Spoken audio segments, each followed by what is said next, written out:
Chapter 6. Behavior. Weeds are flowers too, once you get to know them. Eeyore.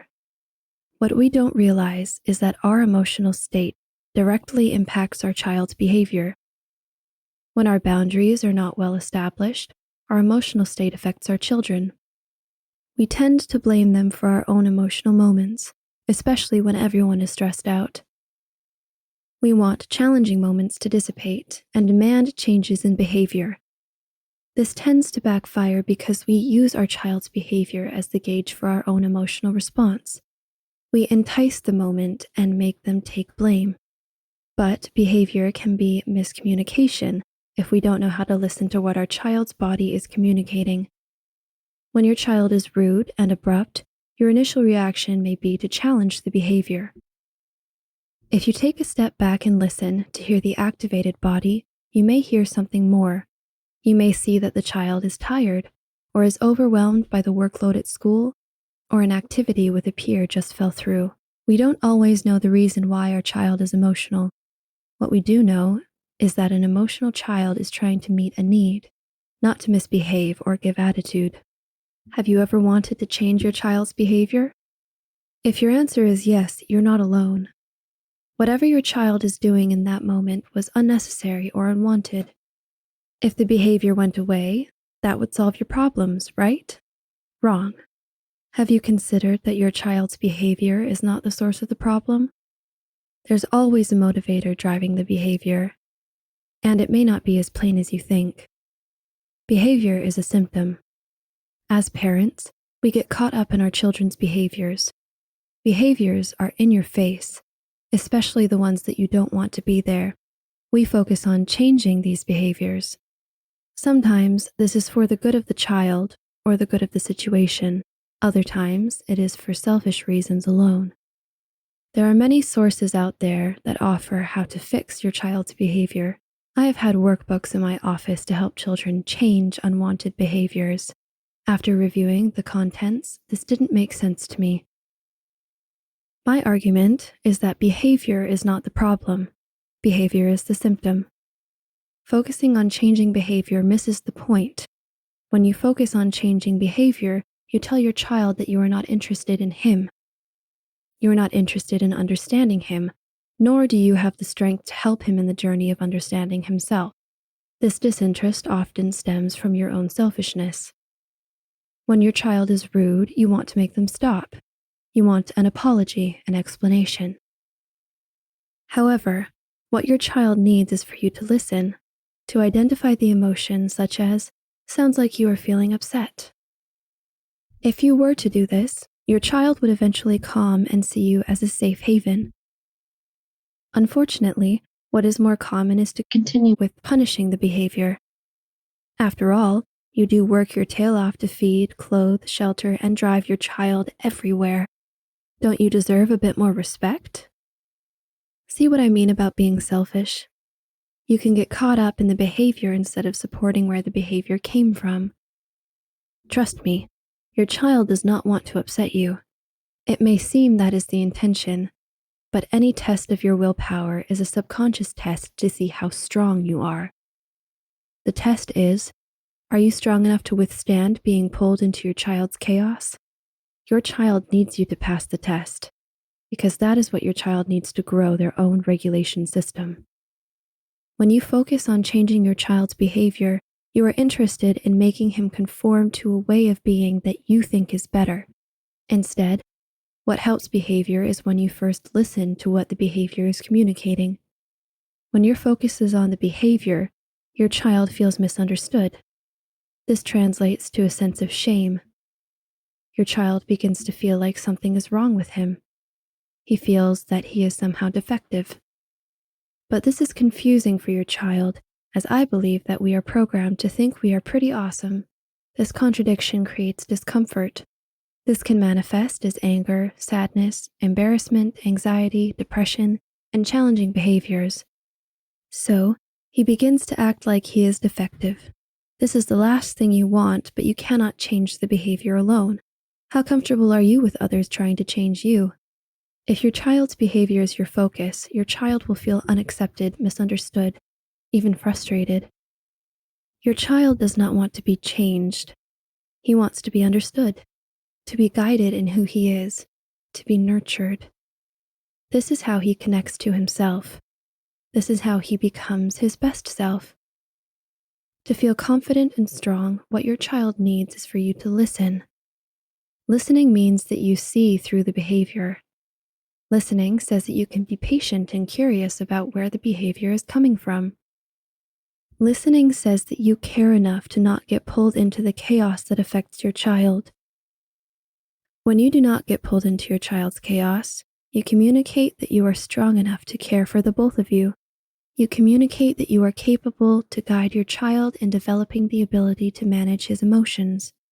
There is a more effective way to foster healthy behavior in your child. Healthy behavior is the result of being able to manage one's own emotions. Your child cannot do this alone. He needs you. Strength is your ability to manage your own emotions in the presence of your child. When you manage your emotions, your child grows. When his behavior does not set you off, you help him to develop his own system of emotional management. Your child needs to feel safe in your presence. This feeling happens when you do not become reactive to your child's difficult behavior. Your job is to remain neutral. You actually don't need to work so hard at changing your child's challenging behaviors. When you support your child through his emotional process, the behavior will correct itself. The strongest desire of a child before the age of 12 is to please those that are connected to him. The strongest desire for a child after the age of 12 is to gain their approval. So, children do not want to behave badly. This is often a cry for help, for support, as they grow in learning how to manage their emotions. Working with your child becomes easier when you understand the purpose of behavior. Behavior is the communicator. When the emotional brain is active, the thinking brain is not working. Children struggle to express what they are experiencing. Adults have a hard enough time expressing what they are experiencing. So why do we expect children to do this? If a child is misbehaving, there is a reason. The reason is generally not the problem with the child, but within the child. Children don't want to misbehave. They want to please you and they want your acceptance. As parents, we must reprogram our mind to see behavior as a communication tool. We need to stop using behavior as evidence to label our children. Behaviors that identify children as difficult can be misunderstood. If you look closer, you can see how the difficulty has arisen. Take ADHD, for example. I have many children that have come into my office with a diagnosis or a pending diagnosis of ADHD. For the majority of these children, when you look at their psychoeducational assessment, there is either a learning disability or some area of their learning profile is compromised. The way these children learn is different, and this causes an immense amount of stress deep within the child. So, guess what happens when you put a child into a classroom that cannot learn like the rest of the students? These children struggle socially. They struggle to focus. They feel stress or extra energy in their body, which needs to be expressed somehow. And a lot of these behaviors come from feeling different. One of our greatest needs is for belonging. So, one of our greatest fears is to be different. Imagine the stress of feeling different every single day, especially in a world where you are misunderstood. The result is a child that is overreactive or underreactive, attentive, hyperactive, impulsive. The behavior then becomes attributed to the ADHD. This is counterproductive. When you provide an explanation, there needs to be a solution. Often one of the solutions for ADHD is medication. Why? So we can help the child conform to the behaviors that we want. How backward is that? Now, I'm not saying to not use medications, nor am I saying that every child with ADHD actually has a compromised learning profile. What I am saying is that we need to listen to what is happening for the child, within the child, to empower the child to be their best self. This is what precedes desirable behavior. This is what feeds motivation to succeed. What I am suggesting is that when we understand the behavior as communication, we can target the underlying cause. This leads to desirable behaviors. Some children with ADHD received a diagnosis when the underlying cause is that they learn differently. The stress of navigating this difference lends to the symptoms of ADHD. We need to look at the effect of the environment on the child instead of the effect of the child's behavior on the environment. I worked with a 7-year-old girl that was being treated for anger issues, impulsivity, and a pending ADHD or oppositional defiance disorder diagnosis. She had exploded in a classroom, yelling and screaming as she overturned desks in the classroom. Her classmates had to be relocated for their safety. This 7-year-old became a safety concern for the school. I am not sure about you, but I can't remember the last time I was concerned for my safety because of a 7-year-old.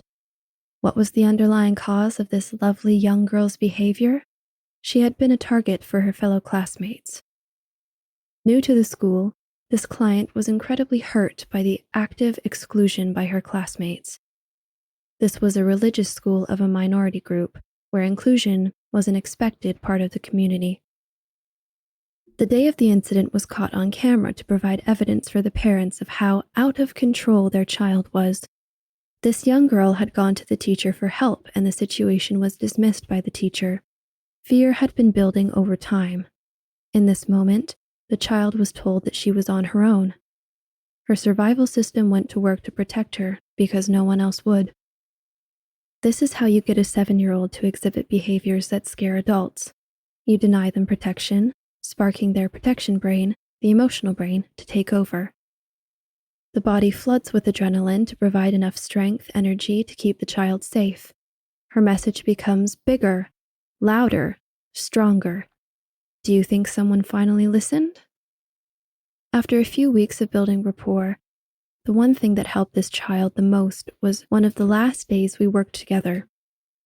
We filled the room with about 17 balloons and allowed her to feel her anger as she popped the balloons with a pen. We unleashed the anger on the teacher, on the students, and anything else that came to her mind. Her parents reported that she was different after. She was calmer, laughing and engaging again. Her fear of going anywhere without Mom was melting away. All she needed was to be heard. Again, we need to look at the effect of the environment on the child instead of the effect of the child's behavior on the environment. Then, you can help support the weakness through understanding the child by building upon the strengths rather than changing the way they behave. When your child feels understood, she will take care of that on her own. When your child feels understood, there will be less symptomatic behavior. Your child is trying to do the best she can with the resources she has. She needs you to be patient and to be her guide through this growing up process. When you listen to what the behavior is communicating, your child will grow. You have the opportunity to understand, to nurture, and to guide your child. This helps your child to connect to herself. This self-connection is the best motivator for desirable behaviors. What is driving your child's behavior is not going to go away with teaching and coaching. When your child believes that something is wrong with who they are as a person, they will act out. Somewhere deep inside your child, she believes that she is worth more than that. The behavior is a desperate plea for a caring adult that can set boundaries. Her act out is a plea for someone to care enough to be there. A loving adult with the strength to stay neutral or solid when she is emotional. This strength is what nurtures her ability to manage her emotions. A child that can manage her emotions is a child that is connected to herself. You are what your child needs to grow. When you listen, you hear their soul. When your child feels heard, the most magical experience takes place. This is the key to your child feeling like an important, strong, powerful force of nature. This is the force of nature that drives an individual to be the best they can be. This child wants to be the best version of himself and needs you to help him get there. But what if your child is overreactive? There is no such thing as overreaction. Your child reacts as his brain sees fit. If you think it's overacting, it means that the emotion is too great for you. You are the one that needs to do something about that, not your child. Your child is not responsible for your emotions. In your child's mind, his reaction is exactly what is necessary. His brain works to take care of him. It does not choose to react based on what you may think is best for the situation. Your child's mind drives the behavior whether you think it is a good decision or not. So, how do you handle a child with questionable behavior? You grow the child. Sam did not need to learn how to behave better. What Sam needed was to experience an interaction that cultivates self-regulation. In turn, this leads to better behavior because he wants to be the best version of himself. He wants to succeed. That's why he wanted to play in the first place. He thought that he was good enough. He wanted to get better. He instinctively knew that playing with the bigger boys would improve his skills and would show that he was capable. When you help your child to manage his emotions, the thinking brain goes to work growing your child. With support, your child reflects on the situation and problem solves in a way that alters subsequent encounters with rejection. Next time, he will manage himself better because this was cultivated within him, not because it was taught to him. When you identify the emotion that your child is feeling, you cultivate emotion regulation when you listen to what is happening within your child. When you identify the emotion that your child is feeling, when you validate what your child is experiencing, and when you connect with his experience. I call this live, and we will go over this in more detail in Chapter 11.